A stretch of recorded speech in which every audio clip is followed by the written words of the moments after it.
Sabi ni Jimmy Butler sa interview pagkatapos ng talo kontra Dallas Mavericks, mga kaibigan, punto dito ay kumbaga parang inaakopan niya ang dahilan kung bakit natalo sila.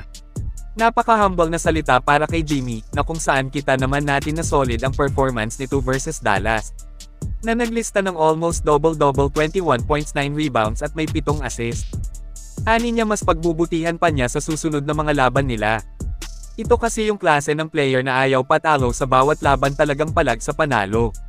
Sa 3 games na nilaro nito sa gold-blooded so far ay maganda ang iniambag niya sa kupunan, na kung saan nakita nga natin ang malaking pagbabago sa kanilang lakas, lalong-lalo na siguro pag tuluyang makabalik na si Jonathan Kuminga. Kailangan na nilang tumodo sa mga natitirang mga laban para masiguro ang pagpasok ng playoffs ngayong season.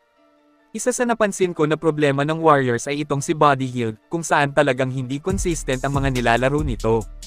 Patay sindi ang kanyang mga naging performance na yan ay nakakaapekto po ng malaki sa grupo, kasi kadalasan po itong nilalagay sa kanilang starters. Yan ang pinakamahirap ngayong hindi pa nakakabalik si JK. Sana makabalik na para mababa na si Hield sa second unit sa ganyang rotation, kasi makakapag-adjust ang buong team. Napakalaking kawalan po talaga ang pansamantalang hindi paglalaro ni Kuminga. Kayo mga kaibigan, ano ang masasabi nyo tungkol dito kay Buddy Hield? I-comment lang po yan sa ibaba at akin pong babasahin yan.